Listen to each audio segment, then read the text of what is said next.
I'm hitting record.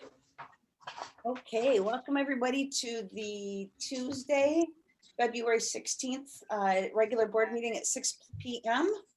Clerk, please call the roll. Trustee Fisher, Here. trustee Holmes, Here. trustee Frierson, Here. trustee McDowell. You're muted. Here. Chairman Neal. Here. We can please join in the Pledge of Allegiance. I pledge allegiance To the flag of the of the United United States of America and to the republic for for which it stands, one one nation, nation, under under God, indivisible, indivisible, with with liberty. liberty and justice for all. Thank you, everybody. Okay, are there any agenda changes this evening?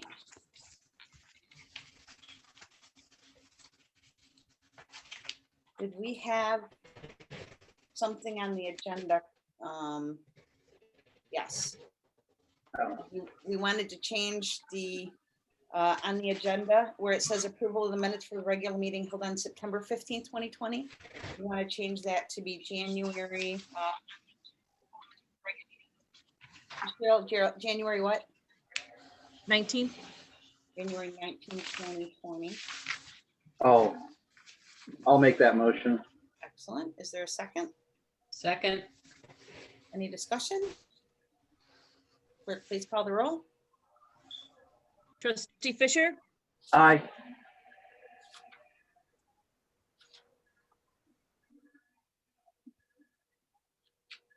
I think Cheryl froze. Whoops. Back.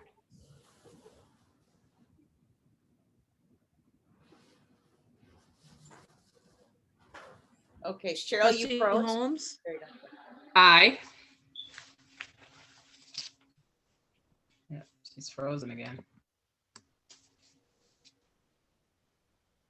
Uh-oh. I finally got smart and got a hard wire. So that can be, because it is so frustrating. Oh, there you go.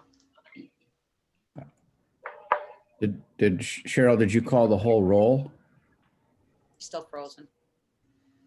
I mean, on my screen here, it looks like Cheryl's frozen. Yep, she's gone. She'll be Now back. she disappeared. She'll be back.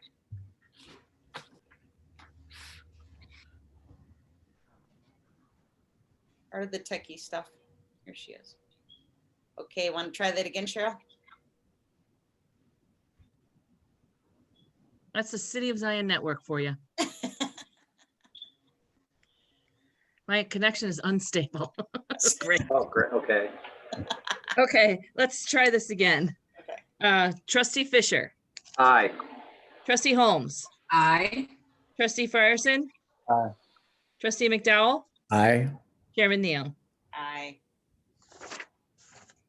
Are there any other agenda changes for the board meeting? Hearing none, is there a motion to accept the agenda as proposed? So moved. Second. Any other discussion? Clerk, please call the roll. You don't, you don't have to do that again if you. Oh, we change- don't? No. Okay, cool. All right, just for that, the initial change. All right. Because we weren't approving the agenda, we were just approving that one change, right? The agenda with the changes. Gotcha. Okay. Right. All right, so let's move on then. Is there a motion to approve the minutes of the regular meeting held on January 19th, 2020? So moved. Second. Motion is second. Any discussion?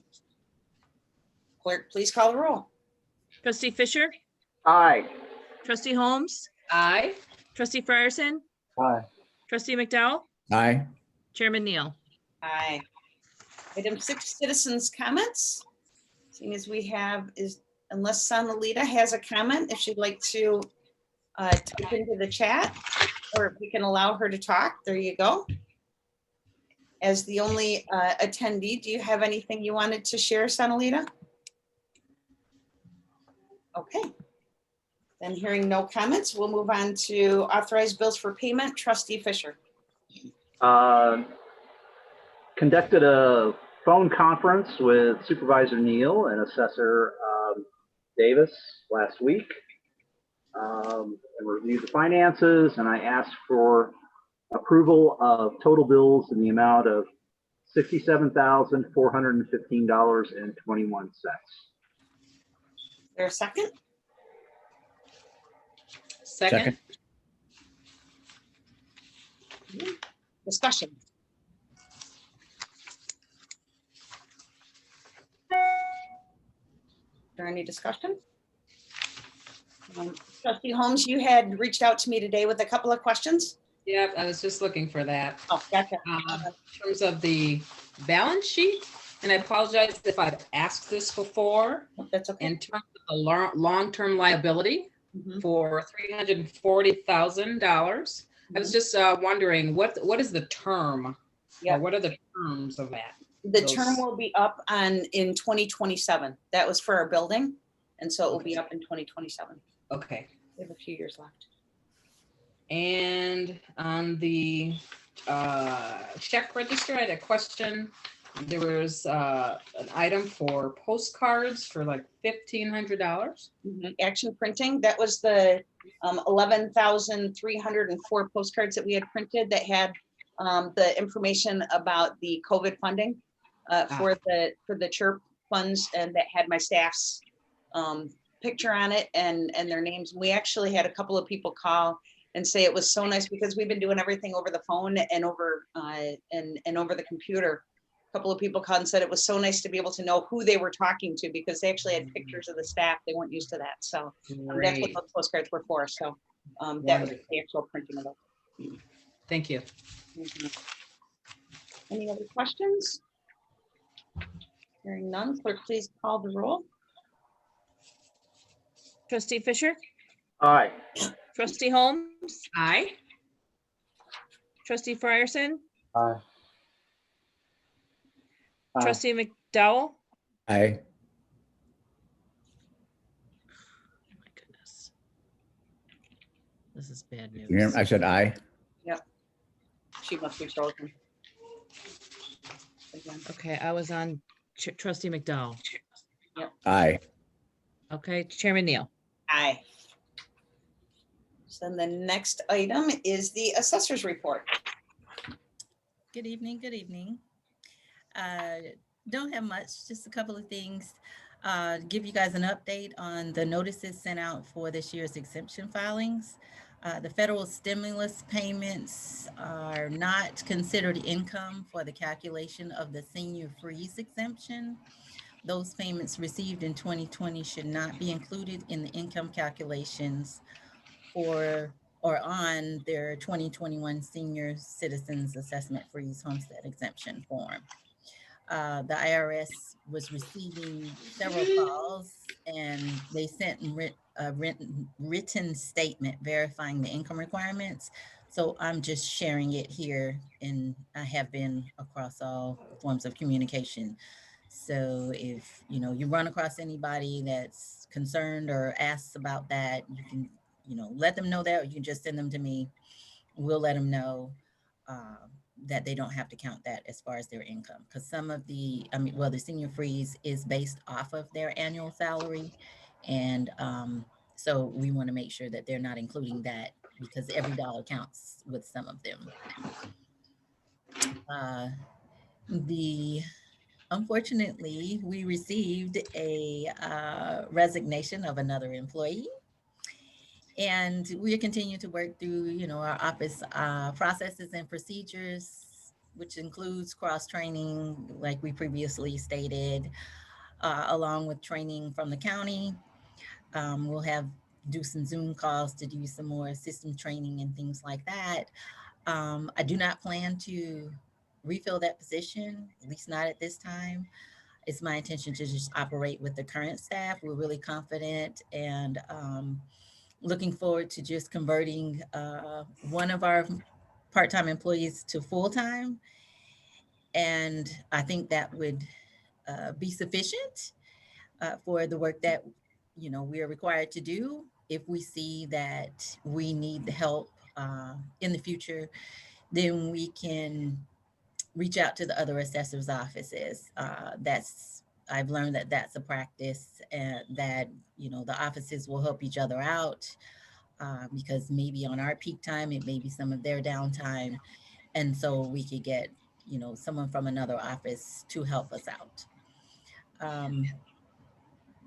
And I just like to add that the person that I'm converting from a part-time to a full-time position uh, has been a tremendous help to me this last few months. And prior to starting, she's been a tremendous help to the office as a whole. She has taken the initiative in keeping the office running smoothly. Uh, she did it in the interim before I came, and I think that she is a tremendous asset to the team. I can't say that enough. So this conversion is, you know, rightly justified in my eyes. It's nice to hear. Yeah, it is. It is. And last thing I have is the new heating unit is installed in our office, and we are warm, and it was just in time. That's good. So that's all I have. Any questions or anything? I just have a question. So converting from part-time to full-time, do we incur any additional costs in the office? Well, actually, just that she worked 30 hours, so just an additional 10 hours of So pay she's already or eligible salary. for insurance and For pension. insurance purposes, at this time, she's declining the insurance because she already had that taken care of. So, but she does want, you know, the option that in the future, if she ever needs it, she would have the opportunity to be able to take advantage of it. You know, during the time that we would sign up for insurance annually. Sure. Okay, thank you. Mhm. Professor Davis. Yes. Question about the senior application. So Mhm. is there a deadline for that? And then if someone submits it where they did calculate that stimulus income, is there a revision period? The deadline is July 31st. I'm sure if they called and let us know. I hadn't even addressed that, but I'm sure if they call and let us know, we could definitely connect with the county and validate that corrected income. I don't think that there would be a problem with that. I'll find out, you know, like if after July 31st, it's just, you know, if it can not be done after July 31st, but I think it should be something that should be able to be corrected. We're trying to catch it now ahead of time.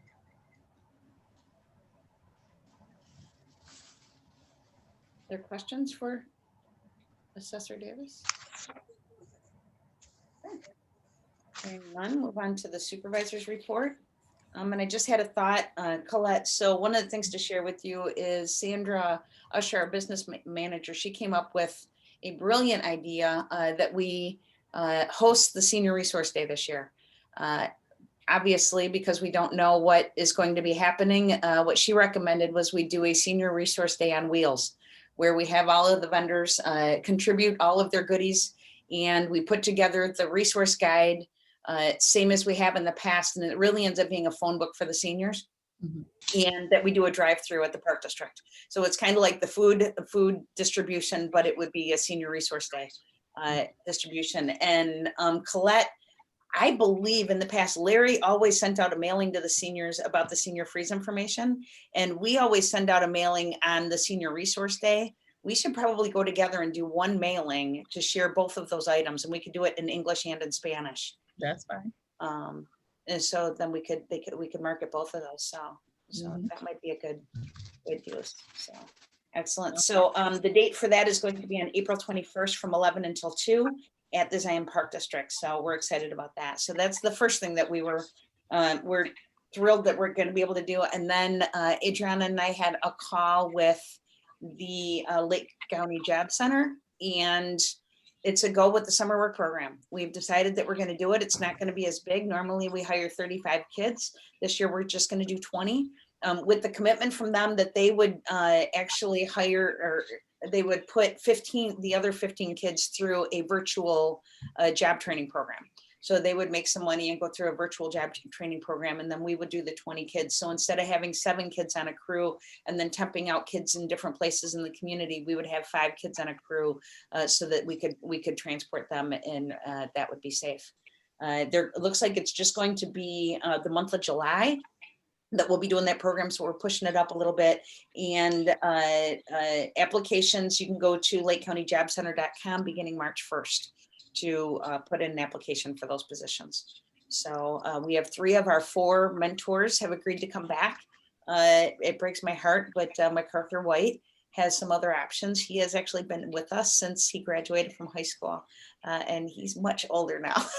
And so this is the first year we will be doing this program without him, but we're really thrilled that he's got some other opportunities. So we're happy for him.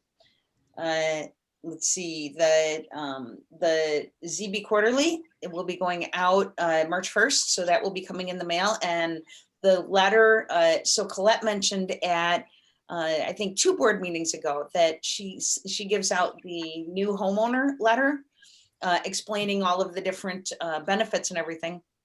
And we actually had a guest at the meeting, Takesha Adams, and she reached out to me and said, hey, how do I get a copy of that letter? And so that got us thinking about it. And I reached out to Colette. And so what we did was we put that letter in the ZB Quarterly so that all residents can know what the opportunities are. And we gave it 2 pages so we could do it in English and in Spanish to make sure that all residents have that information. So kudos, Colette, for really trying to reach out in a number of ways to help the seniors and residents across the community. Let's see what else. So just a shout out for the community leader event that we had at Zion Benton Township High School, and to the superintendent, Jesse Rodriguez, and the Charm Foundation for pulling that together. That was a huge success, something we'd never done before. Senior Resource Day. Even though we're in freezing temps and a couple of feet of snow, we are doing the final orders for the flats of zinnias. So we are moving forward with the Zinnias for Zion, Coloring Zion with Zinnias project for this year. So the orders are due actually tomorrow, Wednesday, and we'll be submitting that. Shout out to Black Lives Matter Lake County. We're actually doing a food distribution with them. They are dropping off boxes of food that we're keeping in the garage every week for residents that are calling or coming in that are needing other resources to be able to help them. And then we're reaching out to families that we helped with the COVID funds as well. And then another shout out to Youth for Christ at Dennis LaBelle's group. They actually helped us, the building that burned, they helped us move a couple of people, and Thursday they're going to be helping move another individual. So really appreciate that. And then, so we're planning on getting out the budget for for next year to you before the next meeting so that we can review that and have that discussion at our next board meeting. And then last but not least, to celebrate is we finalize the paperwork and all of the training for Salvation Army. So Zion Township is now officially a Salvation Army office where we do the paperwork and can help with up to $600 in emergent situations for residents. So that really gives us an incredible collaboration between Mother's Trust Foundation and Salvation Army and us to be able to help with dire situations. So, and it has to be an emergent situation. It can't be an ongoing thing, and it has to resolve the emergency. So this helps us to be able to do that. So we're really, really happy about that. And then I just wanted to do one last huge kudos. Our finance trustee is also the finance commissioner for the city, right? So this falls in your camp, but I really wanted to give a shout out to the city of Zion, the water department, the accounting department, the process that we put in place for the water bills. At the bottom of each water bill, it says they're sending out the disconnect, but it says we are not currently shutting off. If you need assistance with your bill, please contact Zion Township and our phone number. And then they actually sent us a listing of everybody that letter was sent out to. So it really gives an opportunity for people to address their situation, and that the city is willing to work out a payment schedule with residents that, with depending on the situation. I just really appreciate how much thought went into that process to make sure that we can be as compassionate and as helpful with residents as possible. So kudos, if you guys see the city council, if you could just pass that along, that we really appreciate their practice with that. So that is all I have. Are there any questions, comments, concerns? Nada. Okay, if there's nothing else, that's all I have. Is there a motion to adjourn? Move. Second. Motion second. Any discussion? Clerk, please call the roll. Trustee Fisher, Aye. trustee Holmes, Aye. trustee Frierson. Aye. Trustee McDowell, Aye. Chairman Neal. Aye. Meeting adjourned. You. Thank you very much.